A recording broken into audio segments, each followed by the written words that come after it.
안녕하세요, 어바인 채널의 다립입니다. 저는 한국에 잘 도착을 했고 오늘은 수원의 행궁동에 왔습니다. 제가 한국에 올 때마다 항상 등장하는 웨스주보이 어바노이즈의 옵션 재영입니다. 그리고 이쪽은 재영이랑 같이 일하고 있는 친구 한균이라는 친구입니다. 옵션 2입니다. 그래서 오늘 저희가 이제 행궁동에 도착을 했는데, 행궁동에 온 이유는 뭐죠? 이제 행궁동이 이제 행궁이라는 뜻이 이제 수원에 있는 도성안에 있는 궁인데 젊은 사람들이 많이 들어와가지고 그런 카페나 이런 공간들이 샵이 많이 생겼어요. 제가 봤을 때는 전국에서 이렇게 과거의 유적지랑 현대의 이런 공간들이 같이 어우러져 있는 도시가 유일한 곳이 수원의 행궁동인 것 같아서 한번 와봤습니다. 그래서 제가 작년에 한국 왔었을 때 경주를 갔었잖아요. 그때 경주 황리단길에서 봤던 것들이 사실 경주가 갖고 있는 어떤 로컬적인 특성이랑 거기에 있는 여러 가지 좀 브랜딩된 맛집들이 그렇게 연결성이 있다고는 생각이 되지 않았어가지고, 근데 재영이 말로는 여기 수원 행궁동은 옛날 전통 모습을 좀 잘 갖추고 있으면서 또 그 안에서 되게 로컬적인 아티스트들의 활동이나 재밌는 공간들이 많다고 얘기를 하네요. 그래서 오늘 한번 둘러보려고 합니다. 이 동네 듣기로는 약간 종교용품이나 아니면 뭐 무당 이런 분들이 많이 사시는 동네였대요 원래. 근데 지금은 사실 현대랑 많이 안 맞으니까 그런 것도 많이 없어지고 하면서 빈자리들을 이제 좀 상가나 뭐 장사하시는 분들 이런 분들이 많이 들어와가지고 지금처럼 뭐 카페라든지 이런 게 많이 생겼다고 하더라고요. 저희 호닥터는 한국의 미나 호닥도라는 그림에서 출발을 했는데, 이렇게 호랑이와 파치가 그려진 그림이거든요. 좋은 소식을 전해준다는 그런 의미가 있어서 그 의미가 좋아가지고 저희가 호닥도라는 네이밍을 쓰게 되었고, 호랑이의 노란색, 주황색 같은 펄의 느낌 그런 거를 좀 살려서 전체적으로 약간 오렌지 톤으로 되고요. 베이커리를 시도를 하다 보니까 주황색이 식욕이나 이런 거는 또 담기는 색이라고 해가지고 행궁동은 문화유산 같이 공존하는 동네인데, 원래는 구도심이었어서 연령층이 조금 높으신데 또 그 안에서도 좀 이렇게 신박한 분위기를 찾아서 젊은 사장님들이 창업을 많이 하시다 보니까 노년층과 그리고 또 저희 같은 젊은 층의 교류가 조금 있는 그런 동네인 것 같아요. 그래서 저희를 예로 들어도 주변에 사시는 할머니 할아버지들께서 진짜 점심밥이나 이런 걸 챙겨주시고 친분을 쌓으면서 지내고 있어요. 그래서 다른 그런 상업지구보다는 약간 좀 정이 있는 그런 동네인 것 같아요. 사실 이런 건물들이 인위적으로 만드는 게 아니라 실제로 살고 있는, 이용하고 있는 그런 건물들이 거잖아. 기존에 있던 거에서 이제 조금씩 유입이 되는 거지. 근데 지금 여기가 그 과도기인 것 같아. 사실 그런 공간이 진짜 오던틱한 재미를 주는 건데. 경주는 다 허물고 새로 지어서 거기 들어갔잖아.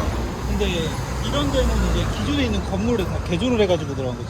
그치. 프랑스 릴에 가면은 내가 사실 영상을 찍어놨다가 공개를 안 했는데 루이비통 매장이 있어. 근데 그 루이비통 매장이 옛날에 물고기 가게가 있었던 곳에 루이비통 매장을 세운 거야. 근데 되게 재밌는 게 그 루이비통 매장에 정말 루이비통 딱 간판만 있고 그 건물 자체에는 막 해산물 그림, 해산물 메뉴 막 이런 게 막 다 써 있어. 그리고 루이비통 매장 들어가도 예전에 그 어시장이 있었던 그 타일이랑 장식 같은 게 그대로 남아 있어. Voilà, Ah ouais, il y a même la mosaïque de la mer voilà. avec tu tous vois. les poissons. Et donc ça s'appelle, ça s'appelle toujours l'huîtrière. Ah ouais. Et c'est vraiment une façade historique. En fait, c'est ce que j'aime bien. En fait, à Séoul, Louis Vuitton, ils ont ouvert un resto. Ouais, C'est un bâtiment tout neuf, quoi. d'accord. Mais ici, ce que j'aime bien, ils laissent vraiment, ils gardent les trucs anciens. Ouais. Parce que je pense que même la porte, enfin vraiment, ils ont gardé tout Ouais. ce qui est architecture. C'est ça. T'as encore la carte en fait, tu vois, huîtres, escargots, crustacés. Ouais. Même le, comment dire, le panneau de la rue, quoi. Et je sais pas si tu vois, mais dans la vitrine, la décoration, ça Mm. rappelle justement la mer. Ouais. Et ça rappelle du coup la carte du restaurant. C'est trop marrant. Ouais. C'est trop bien, franchement. J'adore. 그러니까 프랑스도 옛날 것들을 되게 보존하려는 그런 좀 의식이 강해가지고 가게를 세우거나 할 때 그걸 다 허물고 다시 새로 짓는 게 아니라 옛날 건물 그대로 쓰고 이제 거기를 어떻게 재해석해서 사용을 하느냐 이제 그런 걸 되게 많이 잘하거든. 그래서 그 파리의 유명한 카페 중에서 부트 카페라고 있잖아. 거기 보면은 부트 카페라는 간판은 안 써있고 코어도네인가 그렇게 써져 있거든. 그게 구두방이란 뜻이야. 예전에 구두방이었던 되게 조그만 카페인 거지. 그거를 그 건물 간판 그대로 쓰고 안에만 카페로 만든 거야. 그런 건물들이 되게 많아, 파리에 보면은. 현실적으로 얘기하자면 불경기다 보니까 그런 비용을 많이 아끼게 되면서 다 허물고 뭔가 새로 짓는다기보다는 기존에 가지고 있는 특성을 살려서 거기에 자기의 어떤 포인트를 더하는 게 요새는 트렌드인 것 같아요. 요새는 디자이너의 역할은 이제 기존에 있던 올드한 게 아니고 낡은 공간 속에서 이제 어떠한 것들을 재해석을 해야 될지, 그냥 어떠한 포인트를 살리고 새롭게 만들어 갈지, 그런 게 이제 영향이라고 봐야지. 근데 네 헤어스타일은 언제 재해석을 할 거야? 응? 이건 재개발이에요, 재개발. 밀고. 이게 여기는 원래 그 수원의 아주대학교라고 그 대학교가 있는데 그 앞에 대학교에서 문화 공간, 뭐 공연 기획도 하고 뭐 이런저런 행사 기획도 하던 분들이 이제 그쪽에서 떠나서 이쪽에다가 행궁동에다가 새롭게 만든 파닥파닥 클럽이라는 공간으로 일단 갈 거예요. 현재는 수요일에 그 독서 모임 클럽 같은 거 운영하고 있고 토요일마다 이제 재즈 공연을 열어서 이제 음악 공간으로서 쓰이고 있고 공유 공간처럼 운영을 하기도 하고 지금 오픈한 지가 오래되지는 않아서 열어놓고 운영을 하고 있는 공간이에요. 토요일엔 재즈하고 가끔은 인디팀들 공연하는데 저희가 페어링해서 하거든요. 그 팀이랑 샌리스트 짜오면은 맞춰가지고 어울리는 와인 3잔을 추천해가지고 같이 줘요. 주문을 하는데 그것도 저희는 약간 토크쇼 표방에서 얘기하면서 근데 그것도 되게 릴렉스 되면 편해가지고 관객들이랑 다 맞고 작으니까 할 수 있는 것들이 있어서 재밌었어요. 무대랑 객석이랑 높낮이가 똑같은 게 되게 재밌니? 진짜 딱 연습실 느낌처럼. 턱이 있지. 무대 턱 없어서 경고 먹었잖아. 그래서 저거 시원한 거야. 그 구청에서 식품위생법에서 턱을 하든 경계를 하든 해야 할 수 있다. 아 그래요? 그런 게 법이 있어요? 법이 있어요. 왜 그거 안 지키면 안 되는 거예요? 법이니까? 왜 사람 죽이면 안 돼요? 이게 왜 안 돼? 법이니까. 무대에서 공연자가 짠하자 이렇게 술을 먹게 유도해도 안 되고 객석에서 사람들이 일어나서 춤춰도 안 돼. 그럼 약간 유흥으로 아예 이제 다른 업종으로 넘어가야 돼서 앉아서 춤추는군요? 그것까지는 될 것 같아요. 들썩들썩? 네, 여기는 수원 남수동에 위치한 파닥파닥 클럽이고요. 그 파닥파닥 재밌는 거는 치킨 골목이 있어요. 그래가지고 바로 큰가? 네 맞아, 통닭 되게 유명하던데 여기 파닭집인 줄 알고 진짜 물어보는 분들이 되게 많았고 수원 했을 때 떠오르는 매력의 상징 같은 게 옛날 고성이랑 지금 현대 도시랑 같이 있는 게 되게 매력인데 행궁동은 사실 그거에 되게 적합한 위치에 있고 그런 게 잘 어울려 있는 것 같아요. 근데 워낙 또 핫해져가지고 임대료도 다 너무 오르고 그러다 보니까 들어오는 가게들도 오리지널리티가 있다기보다는 더 서울에서 볼법한 것들이 많이 와 있어가지고 조금 별로인 느낌도 좀 드는 것 같고 여기는 행궁동 옆에 있지만 남수동인데 수원에서 마지막 남은 저희한테 좀 재밌어 보이는 장소이기도 했고 여기 있는 분들은 또 가게들이 특이한 것들이 많더라고요. 흔히 얘기하는 어떤 본조 있는 가게들 옛날에 홍대 뜨고 나서 뭐 망원 생기고 옛날 로 생기고 향수 뜨고 그럴 때 어떤 느낌을 같이 주는 것들이 생기고 있어가지고 남수동이 좀 재밌어지지 않을까 생각을 하고 있어요. 말씀 들으면서 생각나는 게 우리한테 있어서 동네가 재밌어진다는 건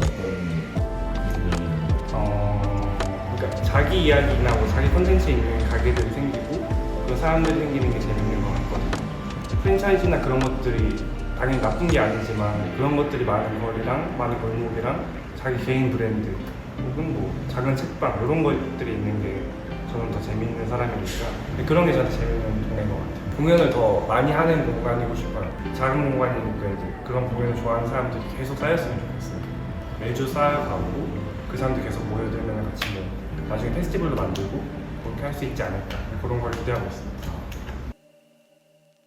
봐봐, 저런 카페가 여기에 쭉 있다고 생각해봐.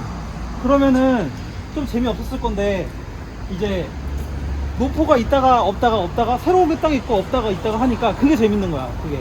그치. 그래서 갑자기 딱 발견하게 되는 봐봐, 그 저런 철학관. 완전 힙해 저거.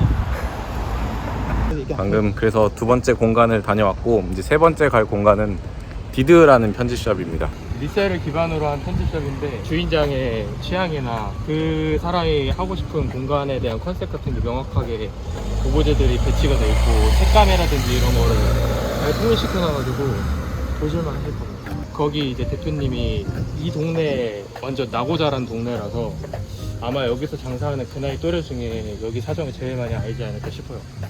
그리고 거기 특징은 처음부터 다 이렇게 채워져 있던 게 아니고 자기네들이 하나씩 이렇게 배치를 해서 누적시켜 온 거야. 그래서 누적시켜 온 거를 그냥 어떤 기업들도 단기간에 해낼 수가 없는 그런 느낌이 있어요. 그러니까 본인만의 스토리가 담겨 있다 이런 얘기지. 그게 이제 공간에 어떤 재미를 주게 되는 거고. 그래서 아무리 완벽한 공간이라도 더 업그레이드할 여지가 있고 그런 공간이 진짜 좋은 공간이라고 생각합니다. 너 헤어스타일도 좀 업그레이드할 필요가 있어 보인다. 업그레이드 안 돼요. 지금 다운그레이드 중이라고. Fumble a bag, now I will not fumble a bag. Fumble a bag, now I will not fumble a bag. Act like you know how this goes.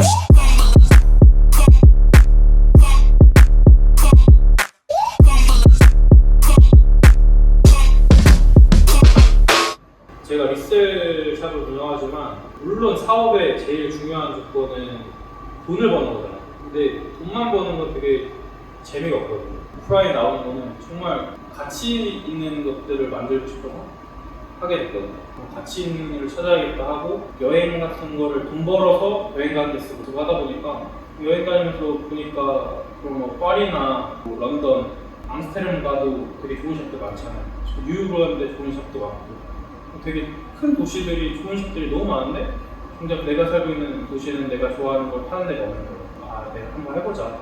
그래서 그렇게 좀 시작을 하게 됐고 처음에 이 동네를 좀 선택했던 게 임대료가 저렴하니까 젊은 창업자들이 많았어요. 임대료에 대한 부담감이 없으니까 도전적이고 재밌는 것들을 많이 할 수 있었어요. 이제 그게 2010년 중후반 때 이때 1세대들이 좀 동네에 많이 넘어왔다가 2020년, 21년 지나가면서 젠트리피케이션이 좀 심해지는 거예요. 그러면서 거의 작년에 정점을 찍었고 그래서 젊고 도전적인 창업자들이 엄청 많이 떠나갔어요. 처음에 많이 들어요. 오늘 저녁에 일 끝나고 맥주 한 병만 있으면 되신 거 다들 이런 식이었는데 이제 나이 먹고 성장하면서 자연스럽게 그런 것도 있죠. 그래서 현실을 직시하게 되고 돈을 벌기에 집중하게 되면서 동네가 재미가 없고 진짜 그런 얘기죠. 우리나라는 패션이라는 것 자체가 90년대, 00년대까지 도메스틱 브랜드들이 없었잖아요. 다 동대문이었고 다 수입해서 하는 거예요. 그러다 보니까 일본이나 미국 같은 경우는 패션 시장에 대한 아카이브가 엄청 방대하잖아요. 70년대부터 80년대 그리고 일본 버블경제 이전에 얼마나 많은 명품들이 소비됐고 우라하나 스트릿에 있던 얼마나 큰 스트릿 브랜드들이 있어요. 그러다 보니까 일본은 빈티지 시장 자체가 너무 큰 거고 그 빈티지 시장을 잘 정리만 하면은 브랜드화 시킬 수가 있었던 거죠. 근데 한국은 없어요. 도메스틱 브랜드. 이제야 좀 뭔가 글로벌로 나가고 있어요. 뭐 아더에라든지 디스 네버데시라든지 앤더슨 이런 것들이 이제야 글로벌 마켓에 나가고 있고 이제 우리나라 브랜드들도 매니아층 생기고 아카이브 생기고 그리고 해외 사람들도 우리나라 브랜드 좋아하고 있고 그러면 뭐 3년에서 5년 뒤면은 10년치의 아카이브가 생길 텐데 그 많은 아카이브들이 어디로 갈까? 그거를 내가 모아서 사이트를 만들 수 있게끔 그걸 생각하고 네, 그래서 오늘 이렇게 행궁동 돌아다니면서 여기서 이제 각자의 좀 자신만의 공간을 만드는 분들을 만나서 이것저것 얘기를 좀 많이 들어봤는데, 그러니까 우리가 보통 흔히 어떤 요즘 뜨고 있는 핫한 공간이라고 하면은 용리단길이든 황리단길이든 뭐 그런 공간들을 얘기할 때 사실 현실적으로 둘러보면은 카페 있고 식당 있고 편집샵 있고 뭐 그런 사실 공간들이 다여가지고 어딜 가도 그냥 비슷비슷한 느낌이라는 거를 지울 수가 없는데, 이렇게 좀 동네 특유의 분위기가 좀 살아있는 공간이 더 재미있는 그런 특색 있는 공간이지 않을까. 물론 예쁜 카페, 맛있는 식당도 중요하지만은 행궁동만의 어떤 이런 동네 느낌 이런 것도 같이 느끼면서 또 그런 공간들을 향유하는 게 그런 것도 훨씬 더 좀 재밌는 느낌이 경험이 되지 않을까 생각을 합니다. 오늘 영상 여기까지. 감사합니다.